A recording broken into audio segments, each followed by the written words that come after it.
Hello, everybody. Good morning. Thank you very much for being with us today. I, from my side, would like to welcome you to this event, Exploring Southern Africa, Doing Business in Zambia, hosted in partnership by the German Chamber of Commerce, the Africa Association of the German Economy, Afrika-Verein, as well as Advantage Austria, the Austrian Chamber of Commerce. My name is Hassan Weber. I'm the local representative for Zambia for the German Chamber of Commerce, and I manage the Lusaka office, so to speak. It's a pleasure to have you all with us today, for you to join us on this chance on virtually diving into exploring Zambia with us, both from a macroeconomic as well as from a practical perspective. For that, we will be diving today after the opening remarks by Honorable Mulenga, the Ministry of Commerce, Trade and Industry of the Republic of Zambia, and Her Excellency Dr. Anne Wagner Mitchell, the German ambassador to Zambia, into a presentation on Zambia, which is supposed to be held by the Director General of the Zambia Development Agency. Whether they will be able to join us today or not is based on overlapping schedules, so we will have to update you on that. Otherwise, we will also have a presentation by KSB Zambia, a company based in Kitwe, held by Mr. Ndlovu, the managing director of KSB, as well as another presentation on a success story in Zambia held by Mr. Michael Kratz, who's the director of HSH Global, which is also based in Kitwe in the Copperbelt of Zambia. We'll also have a question and answer session, as well as closing remarks at the very end of this event. And just as a side note, because this is relatively new news, since the regional office is operational again in Lusaka, I'll be, as mentioned, the new representative, and my emails before, during, or even after this event are always open for any questions or comments you might have.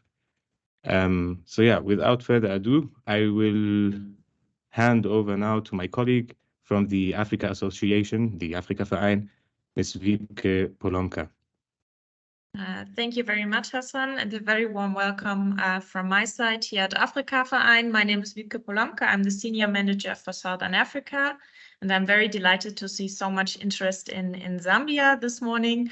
And we are hoping to bring you with the examples and the introductions today, the market a little bit closer, and are hoping for much more German, Austrian, South African, and otherwise engagement in the country. We had to shift the program a little bit because the minister has an important meeting. So I would like to call on the Honorable Minister to give his opening remarks first, and then we will continue with the program. Honorable Minister, we are very delighted that you joined us today, and I would hand over the screen to you. Okay. Thank you very much for giving me this opportunity to say something before you very important people, and allow me to also to appreciate the commitment of the German ambassador to Zambia that has been working tirelessly to see that the two countries get to do business together. I will not waste much of your time, and I sincerely apologize. I wish to stay throughout the meeting and probably even attend the question session, so that even I could be a part of the people that could ask questions and also take some of them. But however, His Excellency, our President, has just sent a call that he needs a meeting with me. So I will have to leave the meeting before it ends. But you will be joined by my permanent secretary and other technical teams from my ministry who will be available for any engagement that will be needed for them to respond to. Allow me also to write on the protocols that you have established, because if I go into mentioning individual names, I may miss out someone. So I am very delighted to be in your company today to officiate at this very important occasion of the Zambia-Germany Investment and Trade Webinar. It is indeed an honor and privilege for me to be among officials like yourselves, trade experts and industry leaders that are here with us today. You may be aware that, like I said in my beginning, that the German ambassador has been very instrumental in making sure that Zambia and Germany begin to improve our trade portfolios. So this webinar is coming as a result of the meeting that was taking place in South Africa during the German-Africa Business Summit that was held last December in the year 2022. And our government was represented by our permanent secretary, Mr. John Mulongoti, and it has seen us holding this webinar, which I'm very optimistic that now, since this is a bilateral meeting we are having, we will see the two countries increasing our investment portfolios. The reason why I'm emphasizing on these two countries increasing investment portfolios, as you may be aware, Zambia and Germany over the years have had very strong political bilateral relations for years. And you may see now that there is need for us to increase our investment portfolio. In the last year, you could see that Zambia exported things worth $220 million, while Germany exported, or rather Zambia imported products worth over $1 billion. There is this trade imbalance that happens between us, but it still shows us that there is more to do between the two countries, other than the $1.2 billion that we're talking about. We can go even $3, $4, $5 billion on an annual basis on how we do business. But the most important thing is how we interact, how we proceed from today going forward. I was chatting with the ambassador, must be yesterday or the other day, when we were talking about the opportunities that Zambia provides to the rest of the world, especially in these days when there is appetite for the world in the clean energy sectors. Germany being one of the leaders in the automobile industry, in the electronic systems, and many other technology advancements, I think we should increase our business portfolio between our two countries.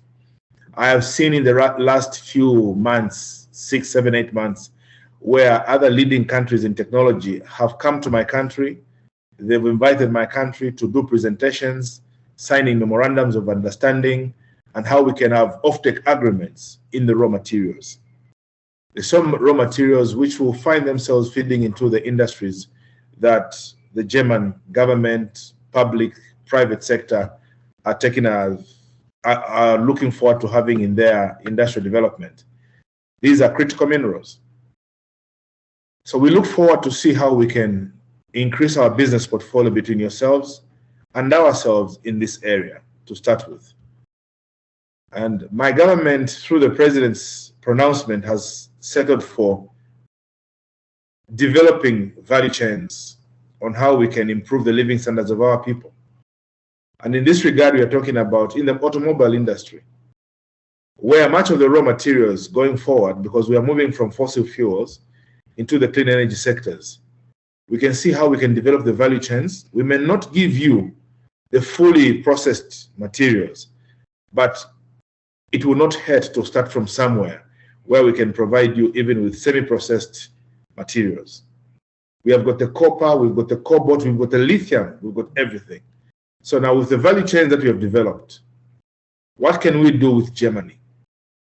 What can Siemens, what can Volkswagen, what can other companies do with us? Can we sign offtake agreements? Can we process part of these raw materials into semi-products and then they finish them in Germany? Germany has the technology and has the ability to support us to develop our industries into a semi-developed industry, which will also help us to improve the living standards of our youths, our women. Then the rest can be done into the developed industries of Germany, or even to the best case scenario, some certain small products can be processed within our country and sold to the German market. Zambia for years has believed in the quality of German products. So if we can work with yourselves, any product we produce for ourselves will be accepted around the world. Allow me to highlight that my government, led by His Excellency President Hakainde Hichilema, is committed to improving our bilateral trade and investment relations with strategic economic partners such as yourselves in the sectors that I have mentioned.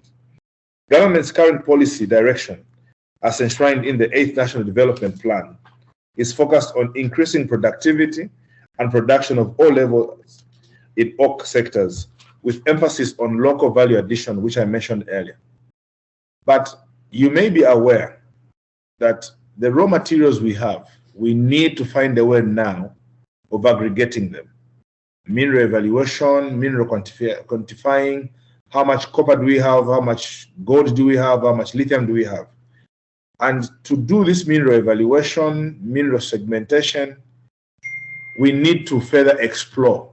We need to further evaluate how much resource we have, and we need your support in this regard, so that even as we talk about offtake agreements, increasing bilateral trade investment, we know how much resource we are talking about, and we know how much they are worth. So as responsible for Minister responsible for investment, I would also love to extend this hand to yourselves, where you bring in researchers into other sectors where we can evaluate our mineral quantities through the Ministry of Mines. You work in collaboration with them. And as you come, even to have more business opportunities in the mining sectors, we've been buying pumps, equipment from Germany that have been coming through. But we look forward to go beyond trading, but you setting up offices to be domiciled in Zambia, which can give you regional access, not only in Zambia, but also to markets around our location like the DRC, Angola, Mozambique, Tanzania. And through this, we want to support our local business owners. Like I've seen you've got mentioned some business owners from Quito and others that will present here today. These are people that are ready to go into partnerships and joint ventures, or to be local agents and representatives of German companies. So I can assure you, we are very set to do business with you. And I'm very optimistic that after this webinar, you will get to know more of what Zambia has to offer us opportunities to a good business partner like Germany yourselves. So ladies and gentlemen, distinguished invited guests, as Minister responsible for trade and investment in Zambia, I am very passionate about seeing investment that contributes to the development of the country and its citizens. It is ever my responsibility to welcome everybody that is attending this webinar and encourage all of you to fully participate and engage. Our colleagues from Germany ask the most critical questions that Zambian technical team, Zambian business owners will have to respond to you so that we can engage and understand each other. Lastly, and in ending, allow me to say that we have revised a lot of our investment policies, which are very investor friendly. Our Zambian youth, Zambian public are willing to work and be a part of the development system by engaging with yourselves. So let us do business together. This is a country which is very stable politically, very stable in a social way, and will be very much of benefit to yourselves, even ourselves, when we do business together. So ladies and gentlemen, Her Excellency who is with us, Permanent Secretary and other business leaders, allow me to officially open this webinar and a happy and successful engagement as we do business together. I look forward to seeing everyone here in person Sunday, in Zambia and in Germany and anywhere else around the world as we discuss business. Thank you, ladies and gentlemen. I appreciate it.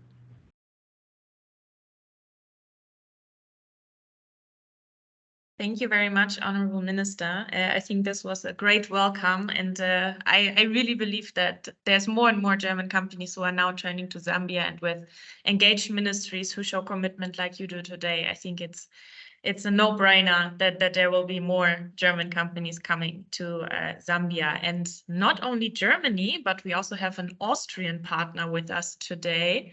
Martin, would you like to quickly introduce yourself and what Austria is doing? Thank you, Honorable Minister. Thank you, Wiebke. Thank you, Hassan. A warm welcome from a rather cold Johannesburg. My name is Martin Meischel, and I'm the Austrian Trade Commissioner for Southern Africa. We are happy to welcome more than 70 participants from Austria at today's webinar.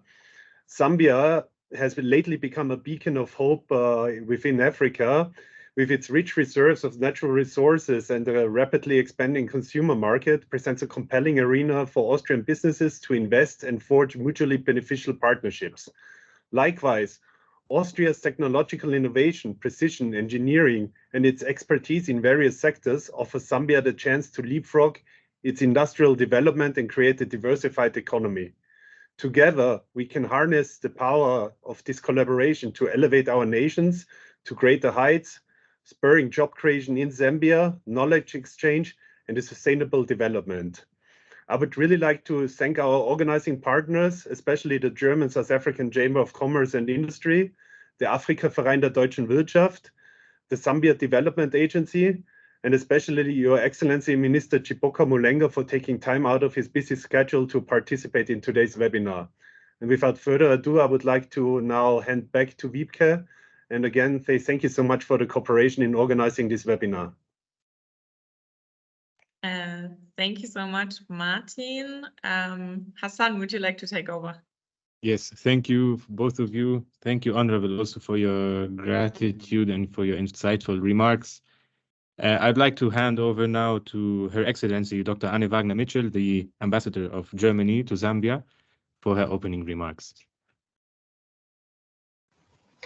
Thank you very much, Hassan, and thank you very much, Honorable Minister. I'm not sure if you're still in the call. I understand you are busy, but I think it was wonderful that you addressed this meeting here. And with all what I'm going to say now, I think you have proved already the government's commitment and interest really in advancing trade and investment between our two countries. So thank you very much for your opening remarks. And with all protocols established, I think I will start with saying that I'm absolutely impressed by today's turnout here. I see more than 120 people in the audience and maybe more to join us.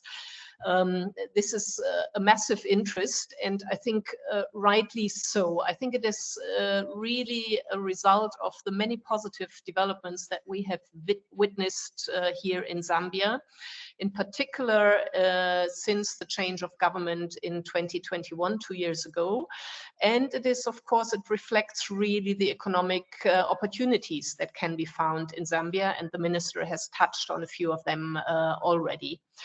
My role here today is to touch on some of these developments over the last couple of years and the opportunities that are relevant for you companies that are interested in doing business in Zambia from the perspective of the German government, the German embassy here in Lusaka.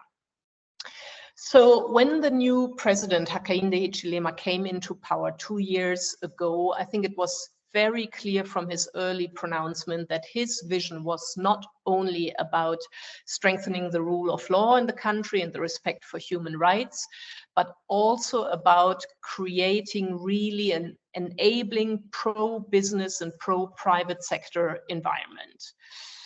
Zambia itself is a growing market with a young population, with an aspiring middle class and some tremendous entrepreneurial energy, I would say.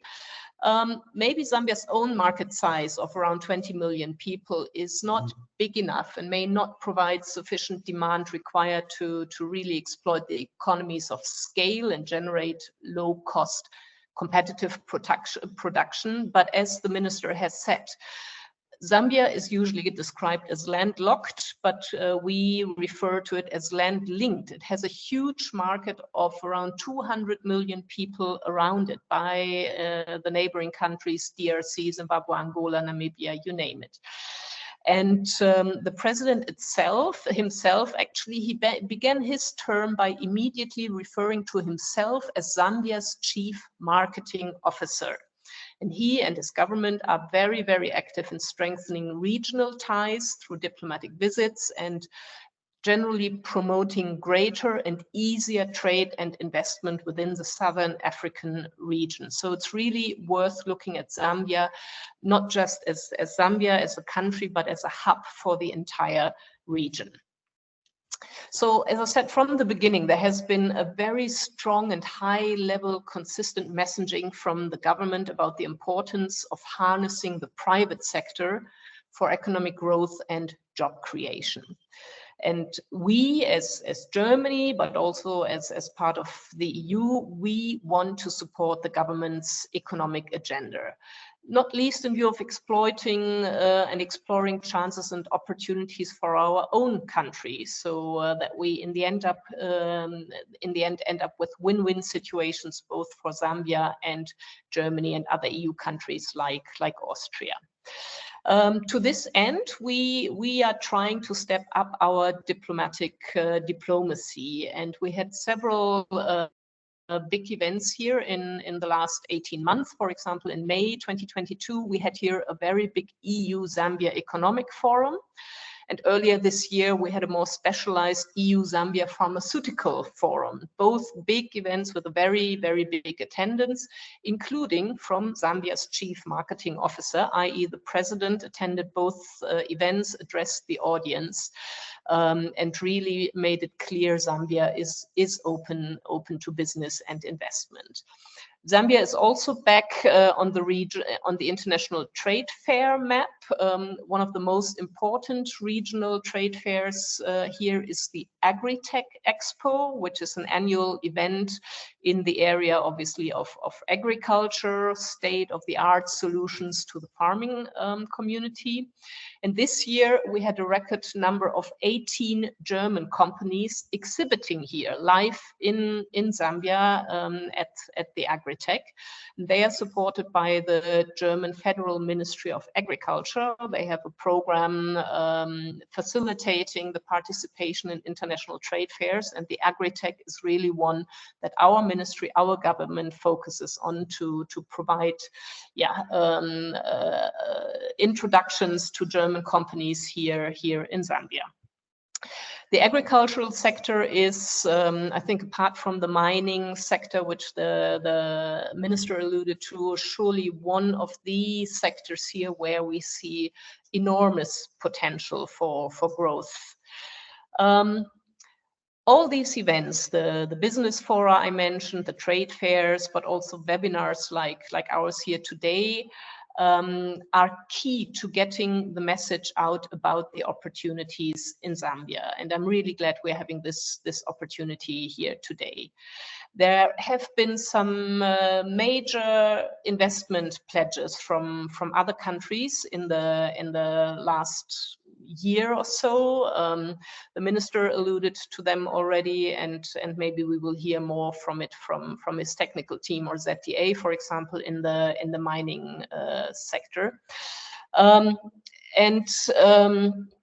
I really want to encourage all of you to look more at Zambia in terms of investment. But I think it's also fair to look a little bit at the challenges the government is facing, but also addressing in building an investment-friendly environment.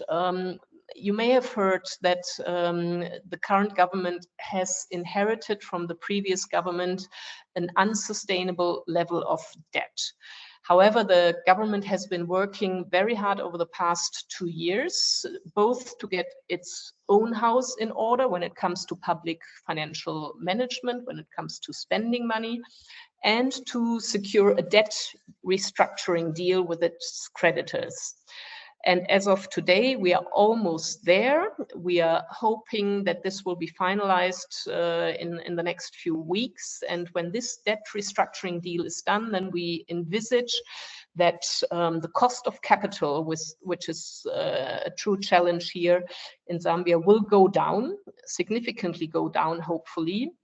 And that with this reduced debt service that the government has to provide to pay off the debts, that there will be more space in the national budget for example, education, very important, I believe, for the future development of the private sector, but also for more tax incentives and other measures aimed to attract foreign investments. And maybe ZDA, if they come in, will later touch on these measures that they have in mind or have already implemented.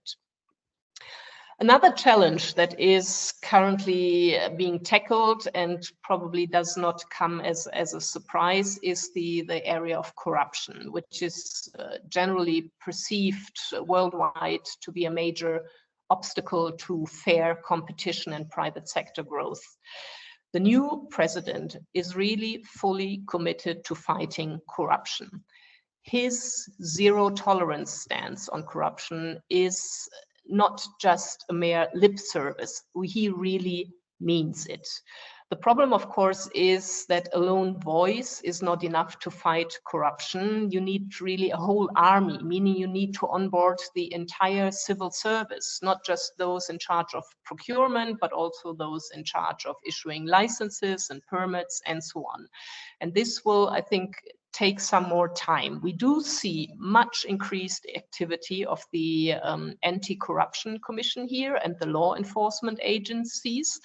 They are investigating and prosecuting corruption cases all over the place, including against current office holders. And we really hope that these investigations and prosecutions serve as a strong deterrent against future corruption, and that they will be really a catalyst for a more level playing field for both local and foreign businesses and investors in the country. Other challenges we hear from the business sector, apart from the cost of capital and the lingering corruption, are, like in many other economies, including my own, I must say, inefficient government bureaucracy and the lack of a skilled workforce. Again, both are areas where I believe the government here in Zambia shares the need, the urgent need to move forward, and they are committed to move forward. For example, in 2022, a so-called public-private dialogue forum was created to address these issues, to really provide a platform where any obstacles to investment and economic development are discussed between the private sector and the government. So a platform where government listens, hears suggestions from private sector, and hopefully then will turn that into policy and legislative measures to make things better and easier for trade and investment. Again, as I said, there is a lot of goodwill and commitment on the government side to reduce the costs of doing business in Zambia by easing bureaucracy, by changing legislation. And again, matching these commitments is supported at the very highest level by the president, by the minister, whom you've just heard. Again, it just also must seep down through all levels of the decision-making administration. Personally, I am very, very hopeful that Zambia is on the right track of addressing all the challenges I have mentioned. Arguably, Zambia needs to industrialize its economy and diversify its export base. It's very much, as you know, based on copper. I believe that German companies, and especially the famous German Mittelstand, i.e. medium-sized companies, are the ideal partner for Zambia. They are there. You are ready to help Zambia to diversify its economy, to upscale its economy by providing high quality and with your readiness also to enhance skills development in the country. So all in all, despite the debt situation and the challenges that the new government face, or that all new governments face when it comes to changing mindsets and delivering results, I do consider the business prospects in Zambia very good. And undoubtedly, there is a lot of potential that can be unleashed now with the relevant political will and determination clearly in place. The last elections have proven that Zambia is politically one of the most stable and democratically advanced countries on the continent, and it is now on the path back to economic stability and debt sustainable, which I believe will soon reflect in better market conditions. So to conclude, again, I'm very glad you joined here today and that you are engaging with the idea of doing business in Zambia. And I hope that this will turn into something real and into something tangible. I strongly encourage you to use the expertise represented here today, the Zambian Development Agency, but also the German Chamber of Commerce and the Afrika Verein. And maybe I would like to draw your attention also to a very good comprehensive publication from the US government. It's their 2023 Investment Climate Report on Zambia, which you can find on the internet when you Google that, Investment Climate Report Zambia by the US government. It has a lot of information, a lot of details on the legal framework, on the regulatory framework when it comes to doing business in Zambia and investing in Zambia. Last but not least, I want to assure you, and I can assure you, that we as the German embassy in Zambia, we will always be there for German companies, be it to facilitate contacts with government, to assist when you are encountering some bottlenecks in the Zambia administration, or when it just comes to rendering political support of one kind or another whenever needed. And with these few remarks, I will stop here. Really, again, very grateful and for the organizers having brought together so many of you today. And like the minister said, I really hope that after this webinar today, you have a lot of ideas and you're ready to engage more in detail, and we are ready to support you. Thank you very much. Thank you, Your Excellency. We're always grateful to have you on board with us. Let's make those events even more merry. The more the merrier. That said, I wanted to check on my colleague from the Zambia Development Agency, Ms. Tazizwa Mvula, if they have a presentation ready. And if so,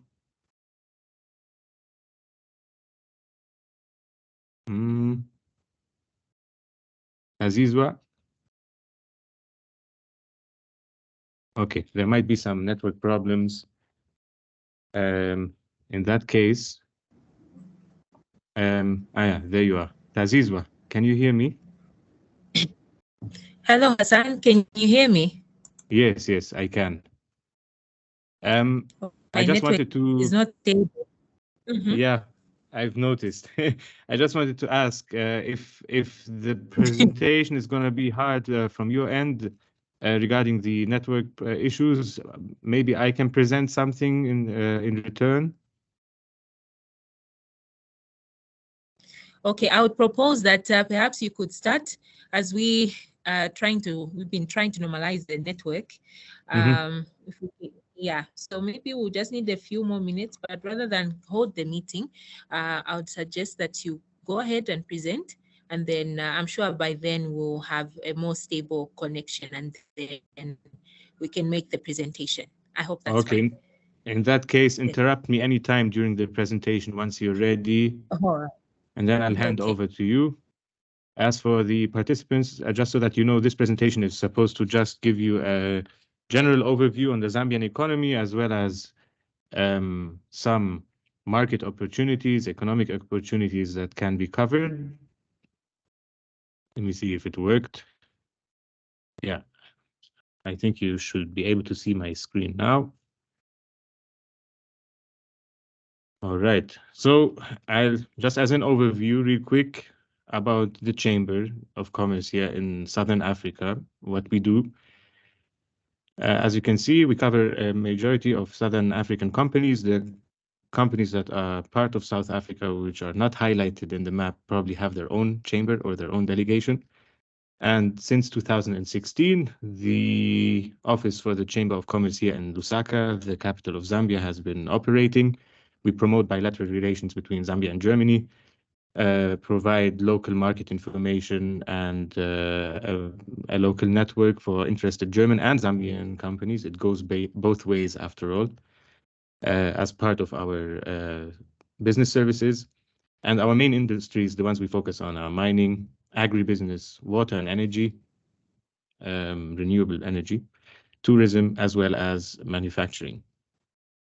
As an overview over the country, I would like to shed light onto the following.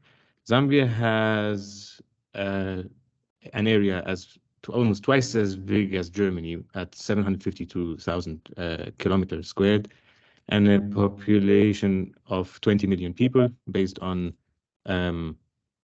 the latest census of 2022.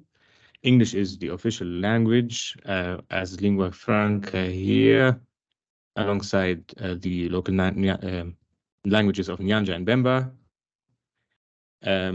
as well as other languages that are also spoken here. In general, I think there are almost 75 languages that are spoken in Zambia altogether. The capital is Lusaka, as I had mentioned. Zambia is classified as a lower middle income country with a growing middle class, as Her Excellency mentioned earlier. And the local currency is kwacha, which is currently at 19th rate to the dollar. So $1 is almost around 19 kwacha these days. Zambia has a very, very young population, almost half of the country at 42.98% of the population is between 0 and 14 years old. Which is also clearly visible in the way the country's population is progressing and growing. The Gini coefficient is at 57 in 2022, and the unemployment rate at 6.1% in 2022, upon which 11% is the rate of the youth unemployment here.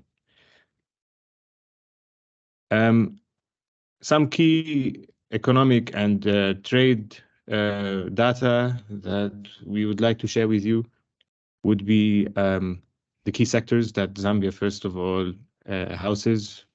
Mining, as Zambia's main export, as Zambia is a main exporter of copper, mining plays a huge role in the local economy here, with vast opportunities that we will touch upon later. Agriculture, food, and healthcare are also key sectors of the Zambian economy, with agriculture also witnessing a boom. Regarding the agrarian and raw materials, the country usually produces and trades with, whether internally or externally via exports. You have cane, sugar, cassava, corn, milk, as well as others. Minerals, as I mentioned, copper generally are considered the main exports of the country, as well as some uranium, if I'm not mistaken, in the Western province. Zambia's public debt situation is easing again after a huge surge in public debt between 2019 and 2020. The public debt is now at 119% from 2021 and is expected to drop further. Agreements have been almost finalized, meaning that even privators to the Zambian government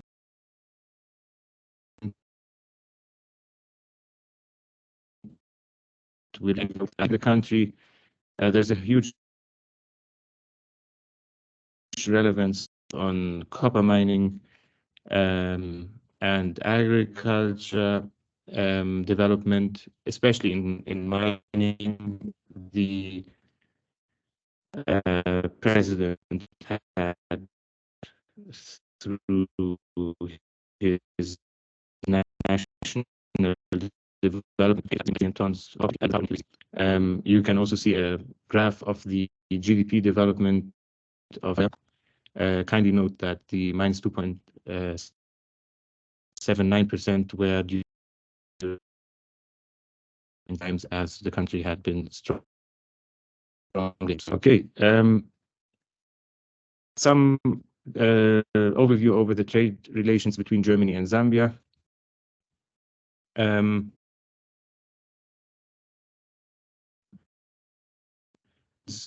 Exported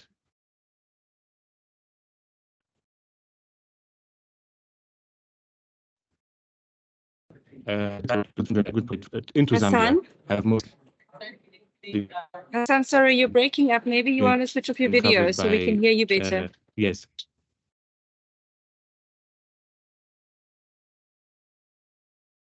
All right. Okay, thanks for letting me know. I hope it's better now. Feel free to let me know in case that happens again. As I was saying, goods imported into Zambia are mostly of South African and Chinese origin, both at 32.2 and 16.8%. Those who lots of goods that come in from the United Arab Emirates, the United States, and Japan. As for Germany, the main automotive industry, petrochemistry, food products, and then production products just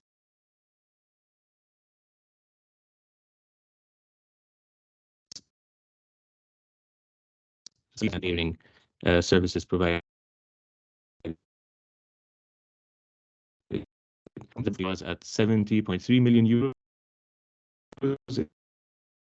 in 2021, and Germany's exports to Zambia in 2021 were at 5 million euros in value.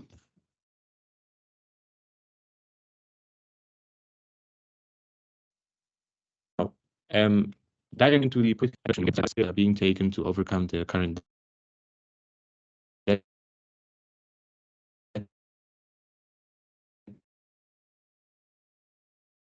Hassan, it looks like the connection is crisis the still country not. faces. Digital bank, okay.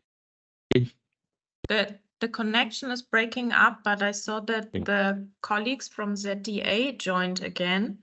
Tazizwa, how is your connection?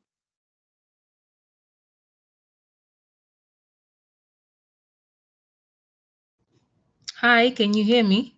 Yes, we can hear you. Yes. Can you see me now? Not yet. How about now?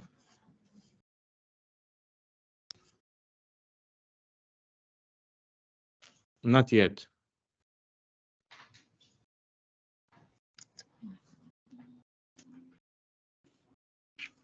Okay, what about now? Also not. No. Let me see, maybe. But you can hear my voice. Yes, yes, we can hear you. Okay. Can we otherwise make a suggestions? We have two best practice examples of companies doing business in Zambia. Shall we have them first and then circle back to you? Right, okay, that's fine. All All right. right. Okay.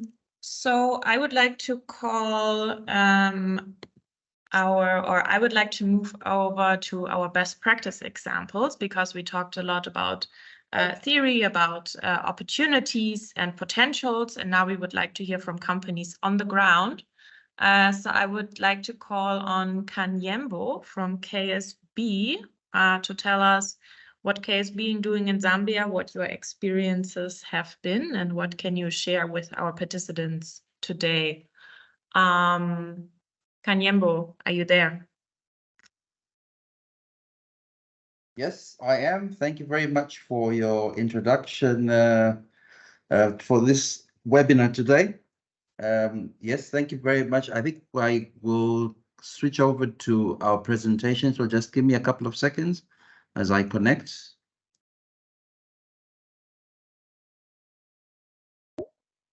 I hope you can see that. Yes. Yes.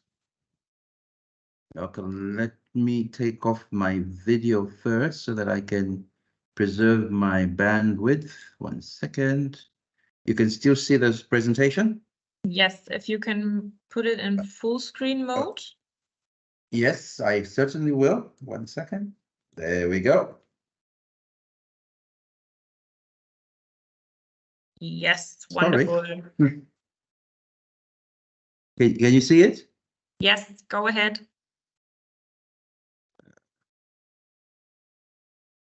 You can't. Okay, so the presentation I'm making today, let me introduce myself very briefly. I am Kanyam Bonjovu, and I'm the Managing Director for KSB Zambia. For today's presentation, we have just about 6 sections of this presentation. I'll just start by mentioning how we are organized as a company globally, and then we'll speak about the specific structure for KSB Zambia so that we can contextualize the discussion. We'll talk about the key market areas in which we do our business, and then we'll talk about some of our experiences since KSB invested into Zambia. We'll talk about some of the challenges that some which are real, some which we think are perceived, and see how we've managed to navigate through some of those. And we'll close with just talking about a few takeaways on our experiences. So what you're seeing there is the location map for our group. KSB Zambia is wholly owned by KSB South Africa, which is really responsible for the sub-Saharan Africa region. The way that we are structured as KSB is that we are organized in regions, and KSB Southern Africa, Sub-Saharan Africa, is part of the Middle East and Africa and Russia group. So the countries that I'm showing there, I think as you can see, the map for Africa looks truncated. That's because we have taken off Egypt, Libya, Tunisia, Algeria, and Morocco, which are not part of our grouping. Those, although they report into the MIA group, which we belong to as Sub-Saharan Africa, have got their own independent reporting line. So on the map there, you will see the dark blue, the darkest blue, which is South Africa, which is where we have our headquarters for the sub-region.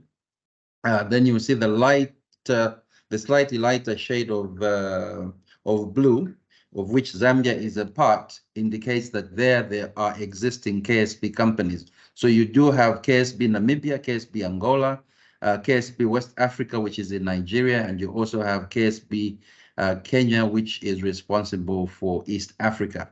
And then those are the countries in which we support through various arrangements. Then specifically for KSB Zambia, if we focus on it, we basically have 2.5 locations. We have KSB right here in Kitwe, and we also have a branch in Lusaka, and we do have representation in the Democratic Republic of Congo. And just for the comfort of the Honorable Minister, if he's still present, yes, we are certainly looking after our neighbors in terms of the business, and we are expecting to grow that part of the business.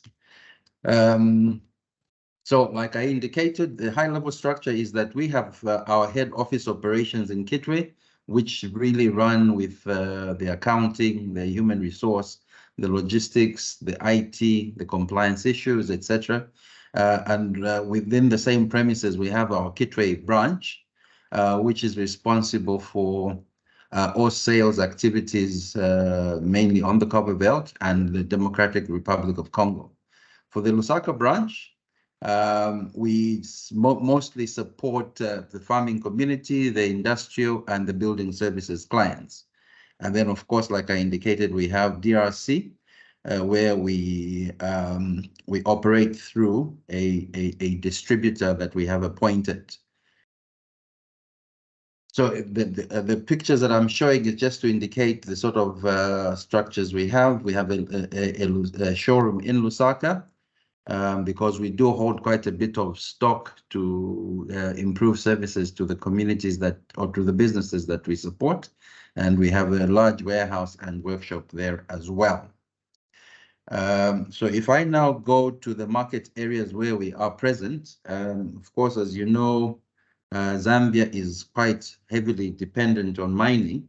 So we are heavy in that area of the industrial spectrum. And then we are also quite heavily involved in the water and wastewater. And the way that we have demarcated our markets in our company is that farming is supported under water and wastewater. And in line with what Her Excellency the Ambassador was indicating, in fact, what I can say is that one of our biggest contributors to our bottom line, and in fact even our top line, is the agriculture sector. We do have a lot of business with large agricultural companies as well as small-scale farmers. You will see on the bottom right there a picture of a water treatment plant. So we also work very, very closely with water companies in trying to provide reliable equipment to ensure that potable water supply is maintained and sustained.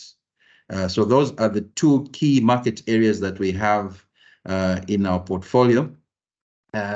We also are in the general industry part of our business spectrum. And under here, you have companies like the breweries. And for you that enjoy a glass of lager and so on, you can see on the top right some brewery equipment. Invariably, they will probably have been processed using our pumps because we are quite strong in there as well. We also support cement companies, etc. And we also have building services. So for your shopping malls, your hotels, homes, etc., etc., we do have ranges of pumps that are used in there. So, for example, your firefighting systems, the air conditioning, and the booster pumps to ensure that you have good pressure, we do supply in that part of the market as well. The other two areas that we are also quite heavily involved in, but maybe not so much in Zambia, is that we do have a range of petrochemicals and chemicals industry pumps. We also have energy pumps, and these would normally be for thermal plants, like say in the case for Zambia, you have Mamba Collieries, which produces electricity using coal. So for those, we do have a range of pumps that are used in that area. In addition to pumps, we are also quite strong in valves of different types and ranges, and we are also growing that part of the market as well. So having spoken about the company itself, in terms of what it is involved in, maybe now let me share what our journey has been like here in Zambia.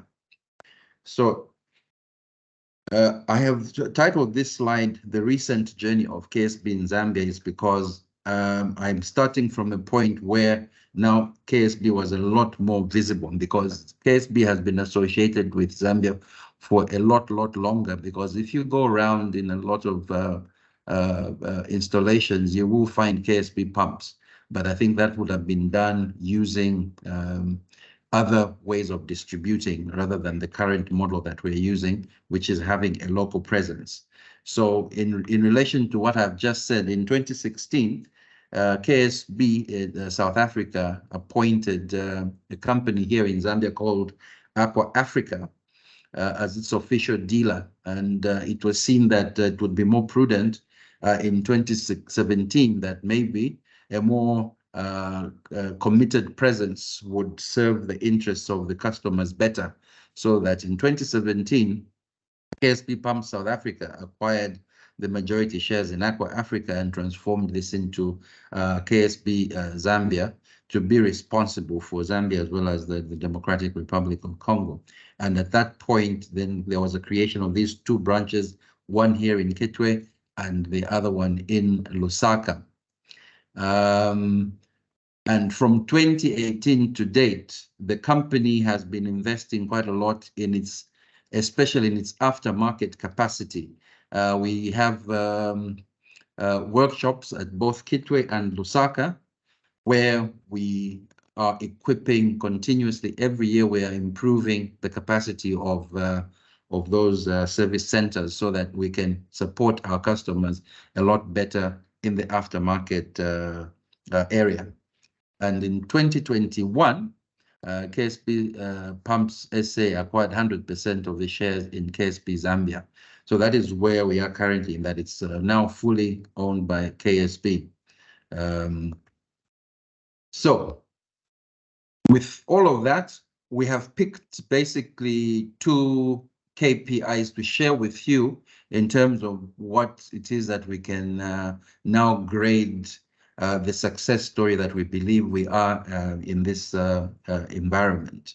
So we can talk about our business growth, and we'll also touch a little bit on our staffing, because I think there was mention also by the Honorable Minister where he touched on productivity, because I think I'll touch on that issue in the next couple of slides. So the 2 KPIs, business growth and staffing, if I can just speak about how we have moved from the time we started out as KSB Zambia, is that in Kwacha terms, we've seen a 900% growth in the size of the orders that we have annually from the market. In terms of US dollars, that growth is about 400%. So in either way, we've seen massive growth in the period from 2017 to where we are now. And like I indicated, our 2 main market areas right now that are supporting the business are the water and mining markets. But we are also making headway now in the building services and also in the general industry. But I think notably for now, we can say water and mining have really been the pillars of what we are doing. In terms of staffing, when we started out as KSB Zambia in 2017, we had about 12 people, both at Kitwe and Lusaka combined. We're now sitting at 23. So we see great opportunities in that regard. So in terms of the challenges that we have seen over the period, you will give me permission to swap the ordering. Whenever people are doing a SWOT analysis, they normally put what I've put on the right-hand side on the left, and the stuff I've put on the left-hand side on the right. But I want to really just concentrate on some of the issues that you can look at as you are looking to come into Zambia. Some of these things are not going to kill you, because some of them are probably myths, but nonetheless, I will share some of the things that are there. So on the weaknesses that were established at the time of inception for KSB moving into Zambia, we had seen that the staff that we had on our payroll at that stage were quite inexperienced. The structures that lacked adequate tools and equipment. And I think, as we've probably seen during this webinar, we did also see we had unreliable internet. Internally, we also had issues with weak IT systems, and some of the goods and services that we're providing had long lead times. And on the threat side, as we were moving into Zambia, we also saw that there were some long-established competitors with a good foothold within the market. We were also having to grapple with cheaper Indian and Chinese alternatives to what we were providing. And also, we had issues with skills availability, and Her Excellency, I did hear her talk about these issues. I think, of course, the strengths the strengths that we had from inception is that the Aqua Africa had valuable contacts within industry, and it had experienced managers. And also at the same time, we also, as KSP, have a very strong brand name in the industry. And we do have quite a good product mix that support different applications within the market. And also the fact that with this new arrangement, we had a good capacity to hold stock. What did we see as the opportunities at the time? Of course, we could leverage on the reputation and competence of the KSB brand. And like I indicated earlier, the KSB products were already in the market at the time. And there was a wide footprint of KSB products, but at the same time, there was an untapped brand awareness, which we saw as an opportunity. Now, regarding how we overcame these challenges, so on the fact that we were dealing with inexperienced staff, we did implement some very serious programs to try and upskill our people. We also saw that because of the inadequacy of our equipment and tools, we had to invest quite a substantial amount in tools, vehicles, and workshop facilities. We also strengthened our IT through investment in software and hardware. And for our key customers in addressing the longer lead times, we also put in place some forward purchase agreements, which allowed us to bring their stock in before they actually needed that. And on the top right, you see that one of my favorite slides is this one that talks about how important keeping our people trained and clued up in what they're doing. I think a lot of you are probably familiar with this one, which is a discussion between the CFO and the CEO, where the CFO is saying, what if we train them and they leave? And the CEO says, what if we don't and they stay? And I think it's a very, very important statement captured in that slide. And I'm glad that as KSB, this is one of the areas where we continue scoring quite highly, because we are always looking out to improve on the capacities of our staff. In terms of tackling the threats, we have we did introduce innovative approaches for our customers, and that's in that regard, we were basically trying to deal with those long-standing competitors that we found on the market. So with these innovative approaches, we were able to start substituting some of the installations with our own pumps, despite the perceived higher capital cost for the equipment. We were able to demonstrate that the long-term benefit was actually better, which made the total cost of ownership for the equipment much, much better. And we've been seeing success in that regard. Also tackling the cheaper alternatives from, especially from China and India, we have been engaging the customers a lot more. We are always knocking on their doors. We're always finding time to discuss and find out what exactly is troubling them. And then thirdly, in tackling those threats, we continue providing an environment of continuous learning and development. And in support of that, we believe that we are selling to them the trust. We are giving them the trust. And I picked this little slide here, which says, trust takes years to build, seconds to break, and forever to repair. So we are making deliberate efforts to ensure that when they see the KSB brand, it's something that they can trust, backed by the skills that we have, backed by the promise that we give them, that we endeavor not to break. Yeah, so now speaking about the some of the things that you will see when you Google Zambia and you're looking at sorry, and you see some of the things. So I've just picked an example of what you would probably find on the US Department of Commerce website for 2022, and I'm glad Her Excellency has a later one, which is for 2023.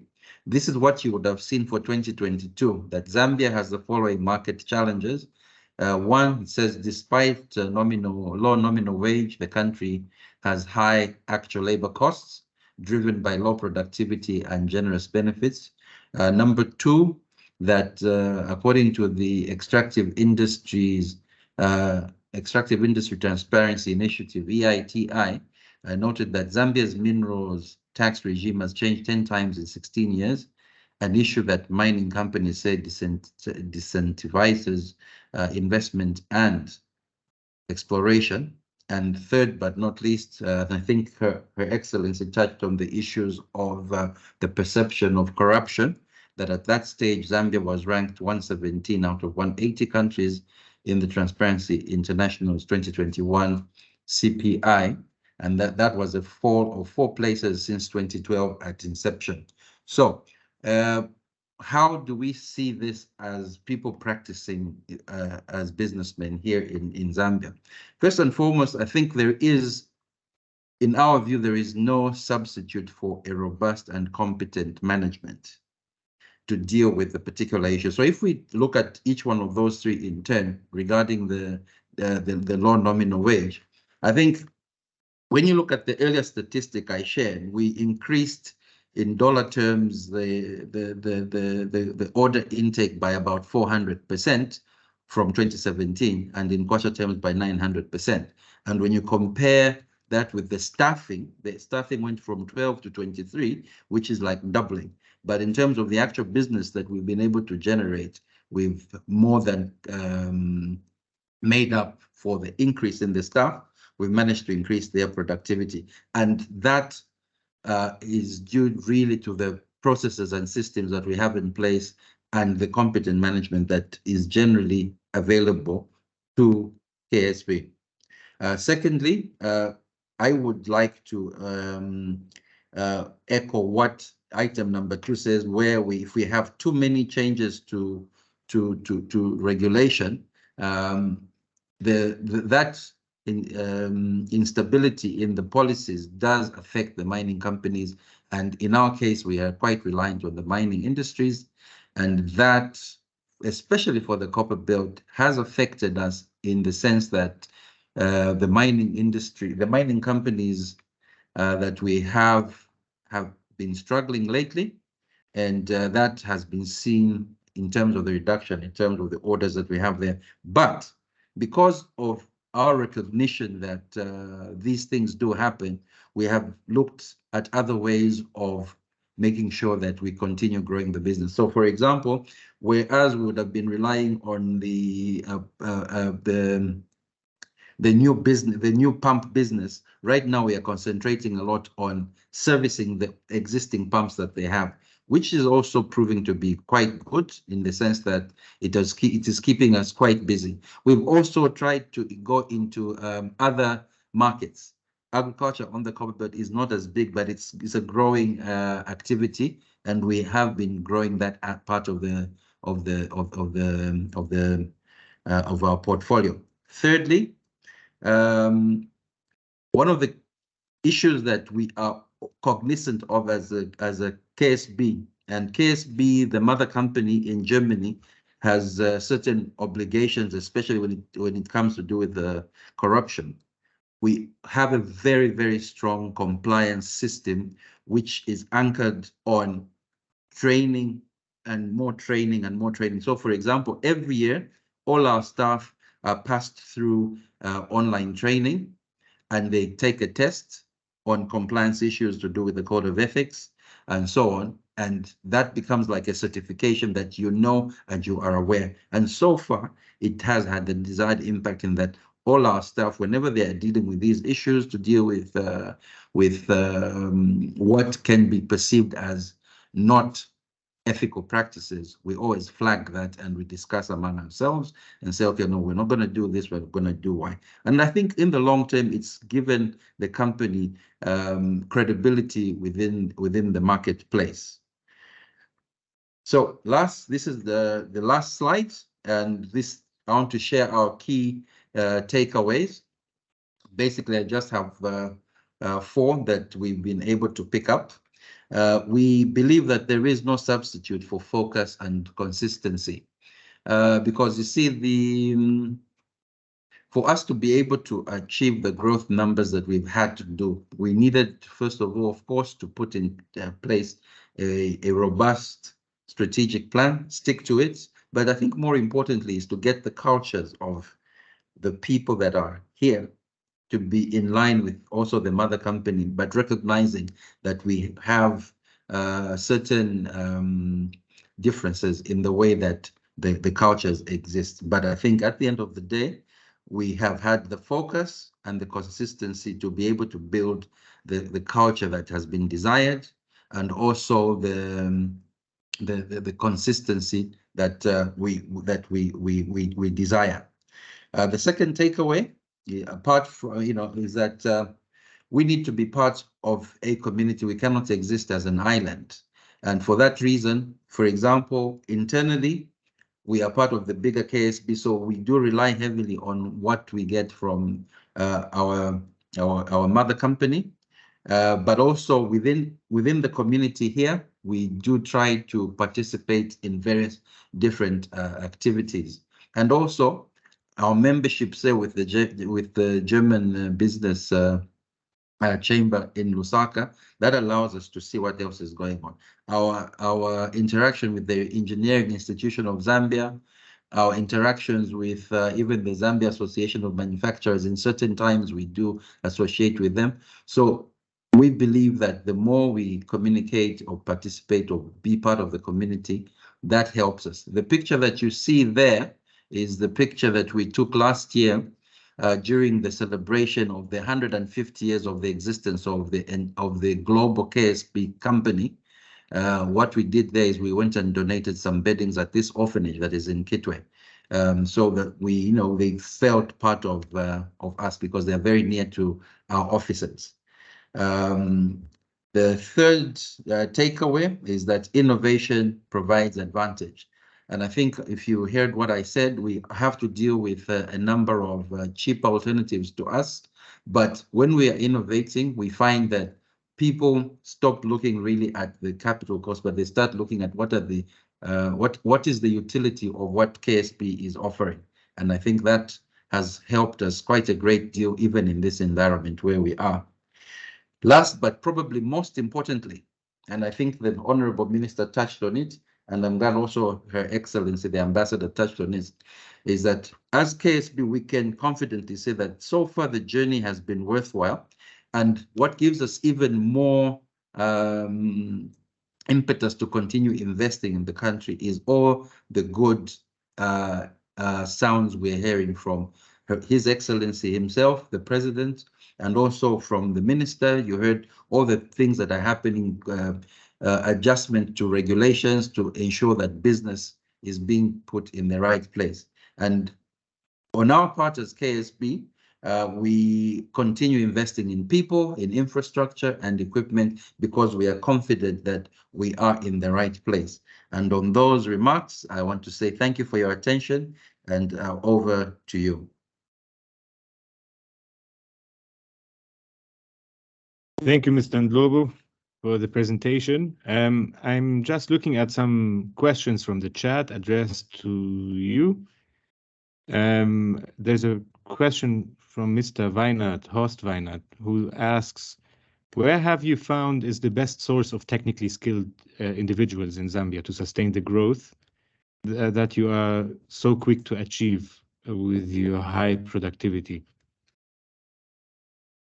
Okay, thank you for that question. I think the first and foremost, if I break your question into two, first of all, it was difficult getting the technical skills for our workshop to try and service our customers. So the staff that we had, we actually took them to South Africa, which is our nearest big technical center, and converted them into KSB. I'll give you an example. We got somebody who was an automotive mechanic, took him through the paces and converted that person into a pump person who is able to handle pumps very, very well. So it really depends on what you're trying to address. So if in this particular case, we saw that one of his good skills was that he was very good at problem solving in the field for his vehicles. So we got that strength that he had, but instead of applying it to motor vehicles, we converted that into somebody who would deal with pump problems in the field. Okay, so we have a very strong center in South Africa, which is what we rely on to build the technical skills. On the other non-technical skills, such as, for example, our sales, we have taken from the market a few people that would have had some basic. So, for example, we took one person who was a mechanical engineer on one of the mines. We got that person, but because that person had an interest in sales, we then put him through the paces, and that person is continuously being trained in the different approaches we have in the in our sales, as well as to cover the markets that we currently have. So like I said, we have 6 market areas, but we have, to get the best out of that person, we have restricted him to supporting 2 market areas, one of which is mining, the other one which is building services, so that he can have the requisite skills to deal with what the customers actually need, and he can make sense to them. So we do have different approaches: online training, getting people who are interested in what we're doing, and also those that are fully qualified, although the ones that are fully qualified on this market can be quite expensive. So I think in a nutshell, to answer your question, that is what I would say. All right. Thank you for that. Due to time constraints, there's one more question we'll get back to at the very end of the event. But for now, I would like to hand over to Mr. Michael Kratz, Director of HSH Global, also based in Kitwe. I need to ask Mr. Ndlovu to stop sharing his screen. Yeah. Exactly. Thank you very much. Mr. Kratz, the floor is yours. Okay, thank you very much. And yeah, good day to everyone. But one to the beginning, we in Lusaka, we not in Kitwe. Yeah, we a very young company in Zambia. We started in 2021. I will also share a small presentation, but it's only a small one to start. Second.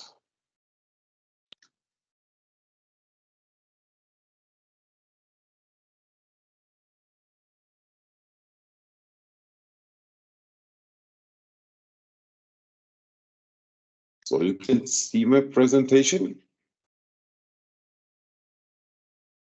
Hello. We can see it in presenter mode. Oh, okay. Wrong display. 1 second. Better now? Way better, yes.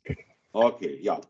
Thank you, and thank you to invite me for this webinar and give me a little bit space to talk about our company and our business in Zambia. I say to the beginning, we are a very young company here on the Zambian market. We also very specialized. We not in the private sector. HSH is basically funded in 1991 in Germany. At the moment, we have around about 300 employees on our different companies and locations. 120 of them also have a history in public service. We completely specialized to develop and support solutions for the public service, for administration. We have no private customers at the moment. We based on 10 locations. Our headquarters is in Berlin, in Germany. We also have and own a partner network with around about 50 partners in the different countries. And at the moment, we support and deliver our solutions to 3,500 municipalities, districts, provinces, and parts of national ministries. Yeah, our headquarters is in Berlin since 1991.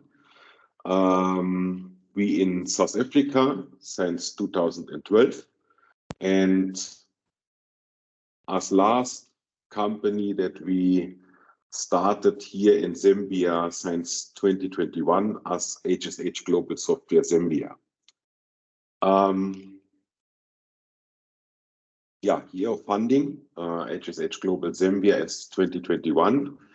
The first contact to Zambia from our side was in 2016, based on a project between the German and the Zambian government. And we was, as a partner, part of this project to develop a software solution for one part of the Zambian government.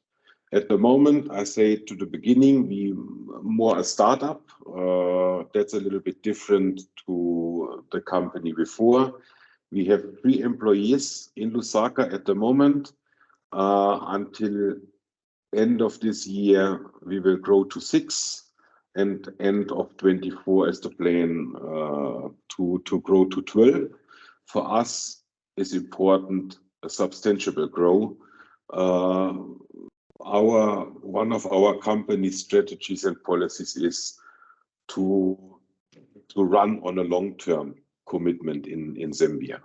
At the moment, it's only our sales department here. We're busy at the moment to implement a support department for our first customers. And the mid and long-term strategy is also to establish our own software development department here in Lusaka to develop software solutions for the Zambian market, and also to develop software solutions in a partnership with our colleagues in Germany for the German market. In Zambia itself, we have 1 location here in Zambia, 2 partners, and at the moment, 4 customers under contract. We in discussion with many others, and the plan is 8 until end of this year and 25 until end of 24. Yeah, that's a little bit an overview and an excerpt what we do. That's not our whole portfolio, only the basics. Again, we specialized to develop and support software solutions and services for all levels of government, from the municipal level to the national level. That's at the moment existing projects and customers that we're busy with. Most of them is at the moment around Lusaka or and in Chongwe. And on the end, as example, what we have done in the past on bigger projects in South Africa, as example, job seeker database for unemployed people. We also have developed a new system for social housing in South Africa, or automated billing system, fully automated billing system for CHBC, government-based institution in South Africa as well. Yeah, why we here? The first, and I think the biggest point for us was that we have, or we found, a very friendly and open atmosphere for invest and doing business. The second one, I think, is a little bit also an outcome of our history in South Africa. In Zambia, we have no real crime. That's important for us, and also a safe environment. We have a stable environment in our view. For us at the moment, we're a young company. We're not feel any form of corruption around us. I mean, corruption is a problem all over the world, but we can't feel here a really atmosphere about corruption. That's as a difference for us, especially when you deal only with government, from our history in South Africa, as example. The other one was that we here we call it a green field. That means at the moment, there's no other company registered in the country itself that is active in our segment. We're the only one and the only company at the moment on the Zambian market in our field. They offer software solutions and support for government over all levels. And also a little bit against what we heard before, I must say, when we discuss with government also on the municipal level, people trained, people have an understanding what they do, they're motivated, and they have an understanding what they have to do. That's important for us to create the right solutions and to find the right way to implement our solutions.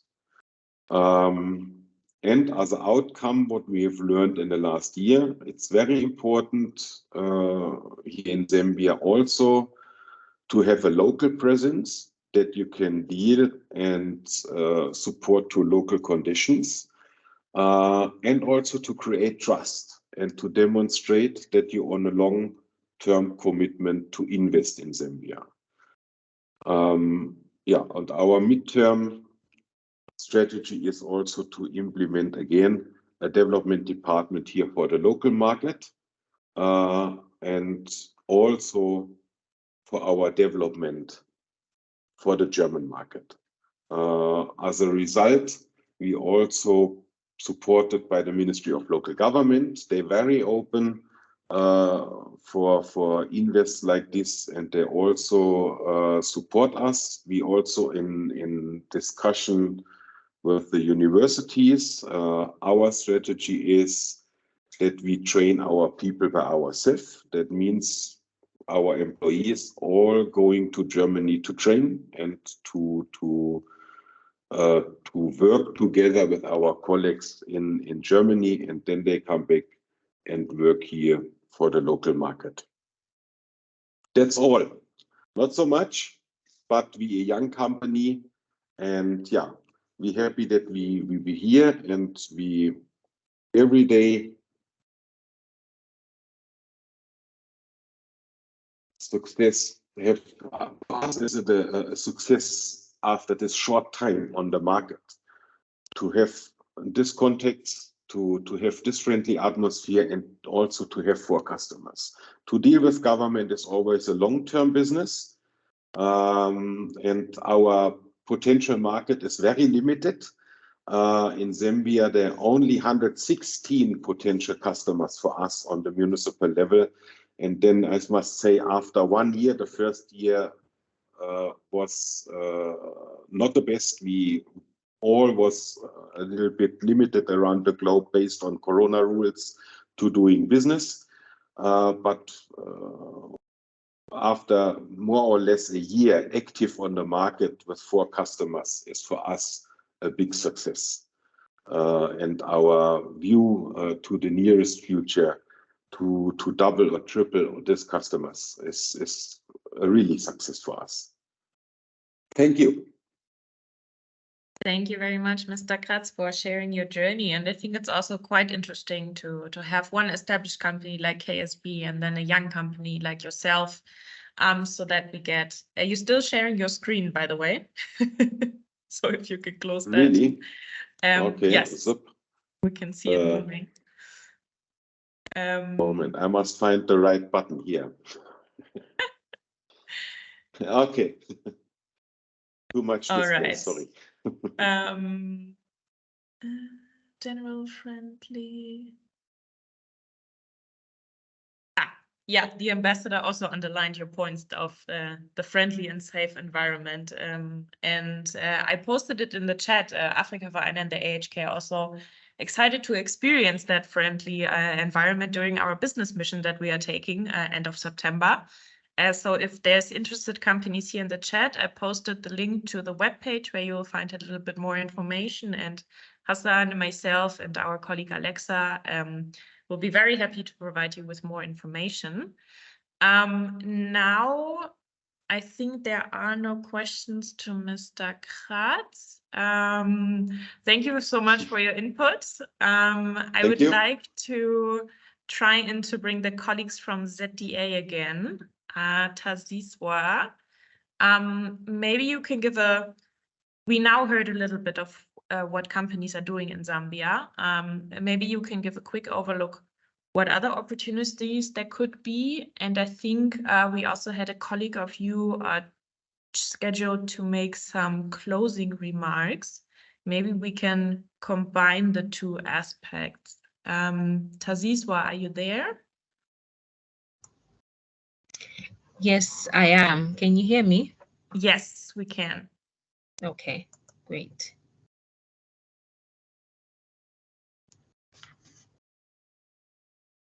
So yeah, if you would like to give us some of your input and now towards the end of the webinar, we will also make sure to share the presentation afterwards with the participants. Okay. I would hand over the screen to you. Great, thank you. Hassan, are you going to beam the presentation for me? Thank you. Yeah, there you go. All right. Good afternoon, everyone. My name is Tazizwa Vola. I work for ZDA. I'm currently in charge of the investment promotion department at ZDA. I'll be representing the Director General as he could not join us. But quickly, I believe most of the points that I have in my presentation have already been highlighted. Hassan, if you could just go to the slide that talks about why to invest in Zambia.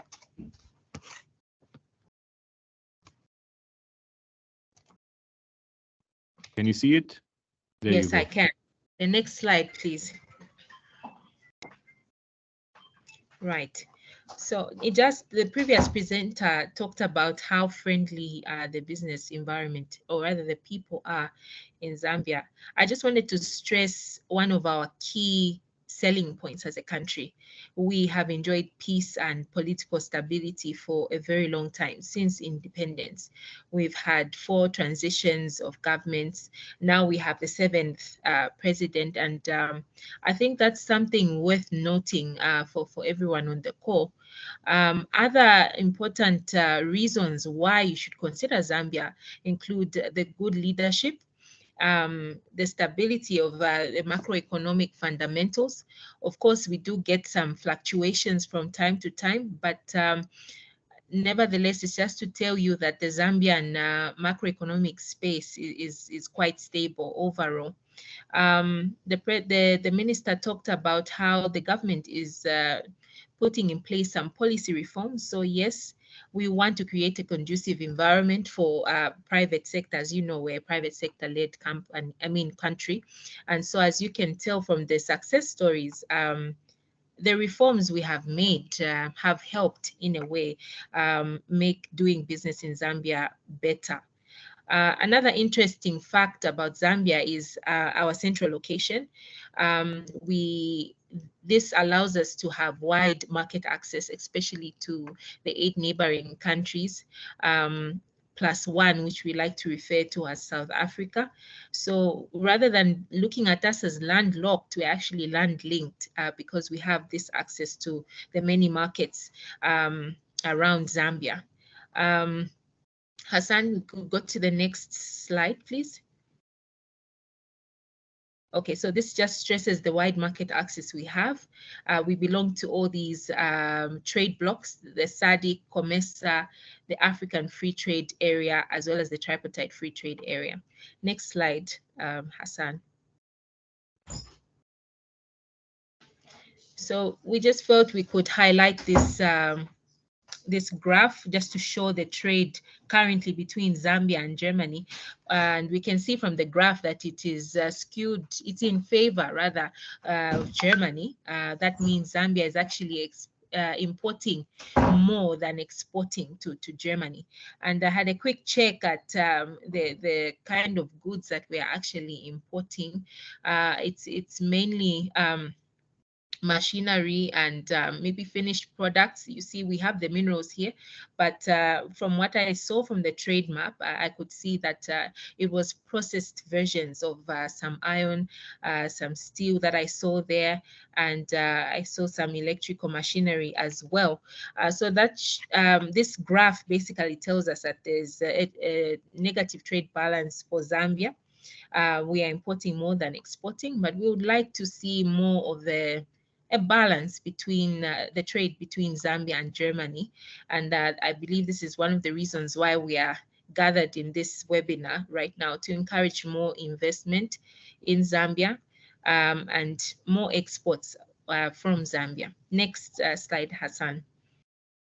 So the opportunities, I'll just highlight a few.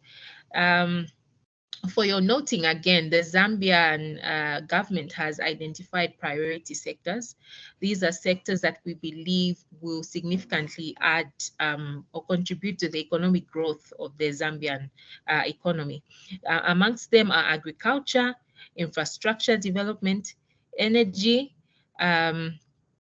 manufacturing, as well as IT, which is a recent inclusion. So we would like to see more investment in these priority sectors, which I will highlight in a moment. Also, what I will be highlighting are the key facts about each sector and maybe possible opportunities at a very high level. But of course, in terms of specific projects, there is a scanned, or rather there's a QR code at the end of my presentation, which you can scan. It's a link, it will direct you to a link where we have some projects for your consideration in these sectors. So looking at my slide now is agriculture, which is one of the priority sectors. Those are some notable facts about agriculture. We have a lot of arable land, meaning this is land, good land for farming. It contributes 3.4% to GDP, and only 16% has been utilized. That shows that there is a gap. And Zambia also has 60% of its labor force in this sector. So this just shows you how critical agriculture is in Zambia. Hassan, next slide, please.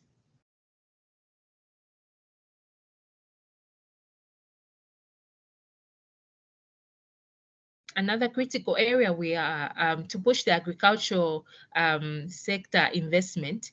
One of the key facilities the country is offering are what we call farm blocks. At the moment, government has set aside 100,000 hectares in each province. That makes up 1 million hectares for agriculture. And our objective right now is to increase our production levels. As you can see on the slide, the specific crops of interest to us, and that's cassava, maize, soya, wheat, cotton, tea, cashew, macadamia nuts, avocado, bananas, tomatoes, and mangoes.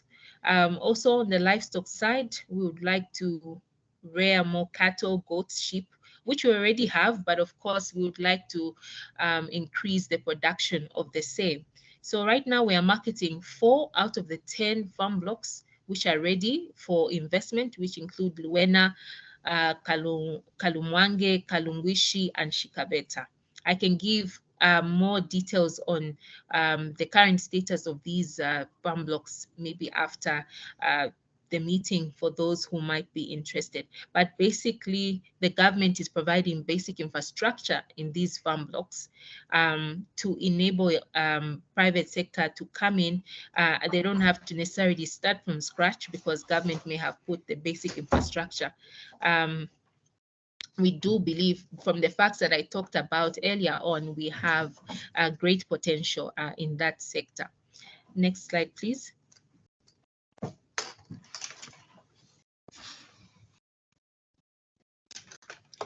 Right. So in terms of technology, those are some of, not exhaustive though, we have those opportunities, investment in data centers, digital financial services. We've been experiencing internet challenges. So that just shows you that there's still gaps in that area. So we would like more faster internet. So there's opportunities there. Artificial intelligence, fairly new in the Zambian space, but that just shows that there is opportunity in that space as well. Next slide.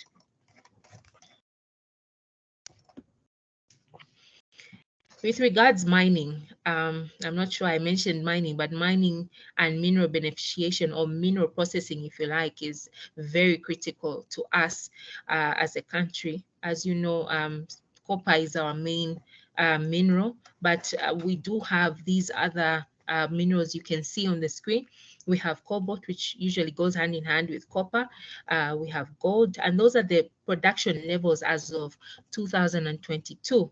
It just shows you that the highest there is cement that we produce, followed by coal, and then copper.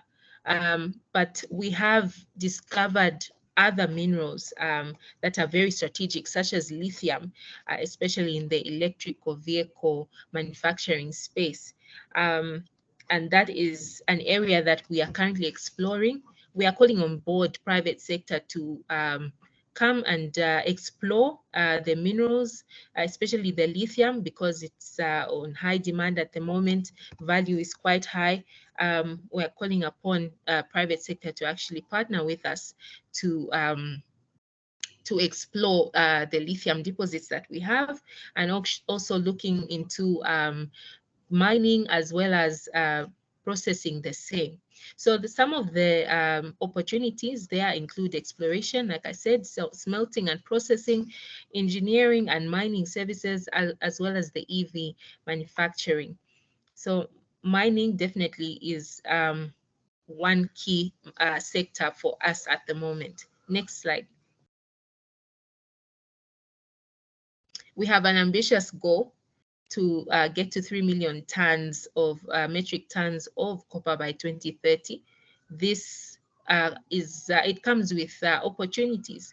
We will need transportation. We will need more companies to come on board to mine the copper. We will need people to process. So this just shows you that the value chain for the copper production and processing has a number of opportunities. For us to meet that goal, we certainly cannot do it alone as government, and that's why we are calling for investment in this area. Next slide.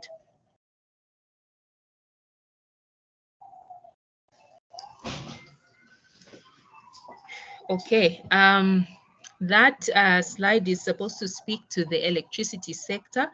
It just gives highlights of where we are at the moment in terms of generation. Our installed capacity is at about 3,500 megawatts, and about 80% of the electricity we consume is from hydro. It's a hydropower rather. So we can see that we're already on the right track. That is renewable energy, but of course we would like to see a more balanced energy mix. And so we are actually promoting solar as well as wind. We're calling for investment in those areas. We have Zambia, actually, we did a report, or rather we did a research in collaboration with World Bank, and it turns out that there are specific spots in the country that are very good for PV solar production, as well as for wind energy production from wind. So these are the opportunities in the energy space. I mean, for us to actually invest in manufacturing, invest in agriculture, we definitely need energy, and this is so critical for us. Also, as a land-linked country, I spoke of the wide market access that we have at the moment. There's opportunity for us. If we can produce more electricity, we can export the energy to the neighboring countries, which we're already doing at the moment. But of course, to increase even more the forex we are earning from the same, opportunities are available in that space. Hassan, the presentation has, okay, there we go. Right, okay, so that just shows, okay, so I spoke of how hydro 81%, yes, 81.5 of the electricity we have is from hydro. And this pie chart at the bottom left there speaks of the composition of the installed capacity by source. Next slide, please.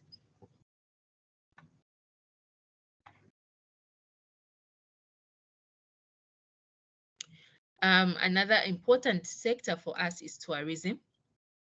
Tourism, immense opportunities are available in that area. Currently, we are promoting conferencing, or rather development of conferencing facilities. We have a few, but we would like to have more of bigger magnitude that would allow us to host some of these international meetings. That means more revenue for us as a country. So conferencing facilities, we would we appreciate more investment in services. That includes restaurants, entertainment, basically casinos, museums, art galleries. Also, we have great wildlife. We are endowed with wildlife and beautiful sites to see, waterfalls, rivers. And so those facilities need to be accompanied by accommodation facilities, camping sites, and there's still room to develop in that area. So we are calling for investment in those areas as well. There is a booklet that I could share with the chamber later on that highlights some key projects as compiled by the Zambia Tourism Agency, which we work with very closely. Next slide, please. I'll just speak briefly to the incentives that we provide. Obviously, as we are calling for investment, government is putting, or rather has put in place, certain tax incentives that we provide, as well as non-tax incentives to support investors, particularly for agriculture. It's worth noting that we have zero rated the duty on agricultural equipment and machinery.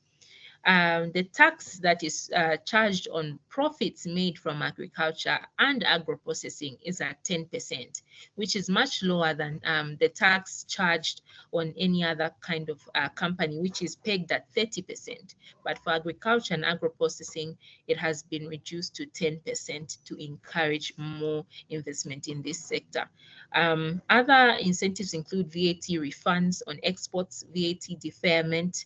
That is, you're allowed to pay your VAT later rather than now, as well as a 0% tax on dividends paid out on the profit made from agricultural activities. Next slide.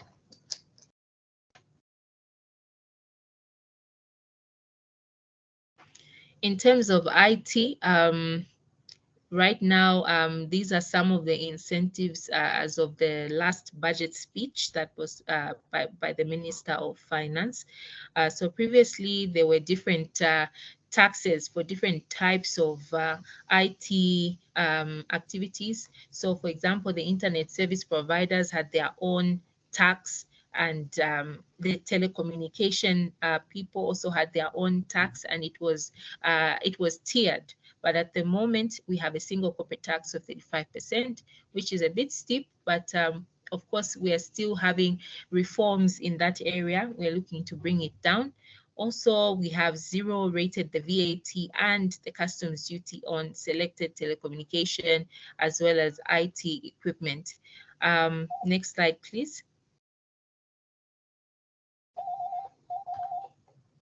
In terms of energy, the duty has been waived. The duty and the value added tax has been waived, particularly for these types of equipment that we're looking at. That's the solar mini grids, all the components there, as well as solar lantern systems and solar home systems. So the government has removed those taxes to encourage more investment in this area, especially that we would like to see more off-grid energy solutions, especially in the rural areas of Zambia, away from the main cities of Lusaka, Kitwe, and Livingstone. So therein lies some great benefits that can be that you can enjoy in this area. Next slide, please.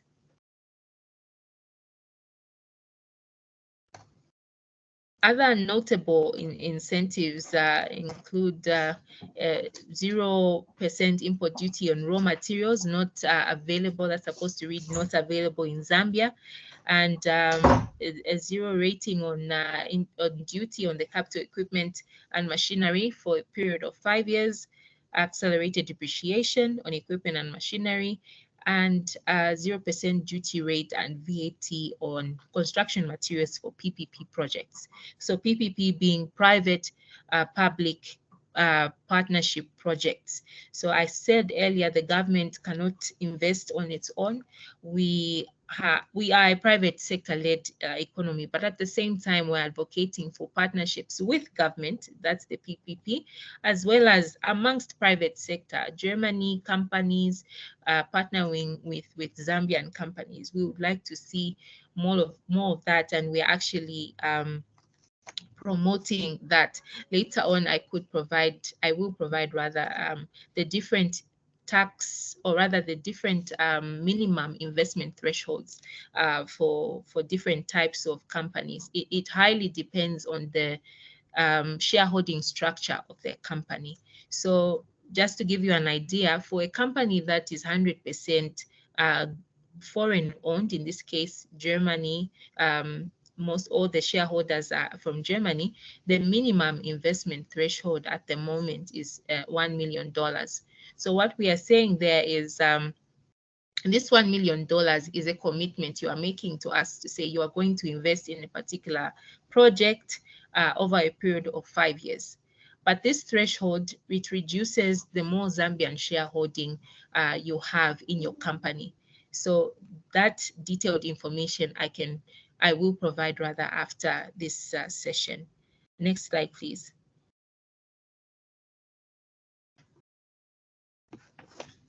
In terms of tourism, those are some notable incentives that we have. We have waived the duty on helicopters, micro lights, a wide range of cooking and heating equipment, refrigeration, safari game viewing vehicles, buses and coaches. Of course, this sector was one of the most hard hit during the COVID, and that's why we have put in place these incentives to help the sector recover. Also, there's some capital allowances as well as VAT-free supplies on meals and beverages. So that is for your noting for tourism. Next slide, please.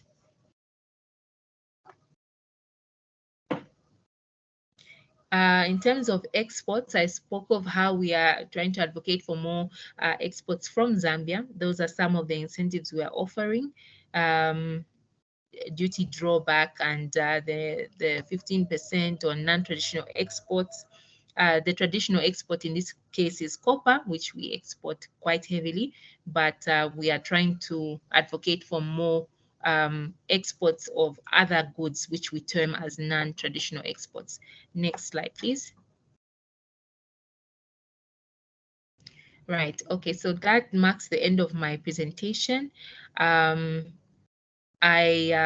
would like to thank the Chamber of Commerce, the Southern African Germany Chamber of Commerce, for working with us to ensure that we have this this successful webinar. Of course, a few glitches we experienced earlier, but believe it's been very useful, very informative, especially for the German businesses on the call. I'd be happy to provide more information on what the incentives, or rather what the opportunities are in Zambia, and how we can be of assistance to you as the ZDA, because we are the National Investment Promotion Agency. Our role is to promote investment, to facilitate trade and investment, as well as business development. I would like to end the session as such. Those were my closing remarks as well. Thank you. Thank you very much, Tazizwa, for your presentation. A big thank you from our side as well for all the participants. As we had mentioned, the presentation of earlier that I couldn't deliver because of network problems. Maybe there are investment opportunities in internet here after all. I'll be sending that via email to all the participants, as well as any supporting documents from the ZBA that Tazizwa, Madam Vula, is going to send me. A big thank you again from my side, and I'm more than happy to hand now over to my colleague, Wiebke Polonka. Thank you so much, Hassan. Also, from my side, a big thank you for joining us today. A big thank you to our speakers, to our presenters. I think we've shown that Zambia is ready for more German activity. The Chamber, Afrika Verein, the Embassy, ZDA, we're all ready to support you in your endeavors. So whenever you have questions, remarks, you're looking for contacts, please feel free to reach out to us. I think we will also share all of our contacts afterwards via email. Thank you, for being here. Have a lovely day, and let's hope we will see each other again in Zambia probably. Thank you very much, and bye-bye. Thank you. Bye-bye. Thank you. Thank Have a good you. day. Bye.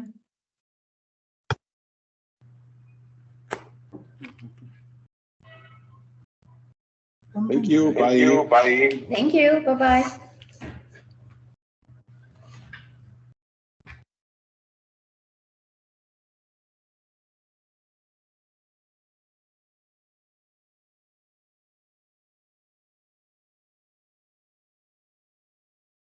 Ich denke, wir können auch raus. Das ist Noch haben wir 30.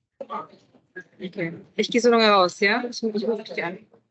Okay, all right. Bye. Bye-bye.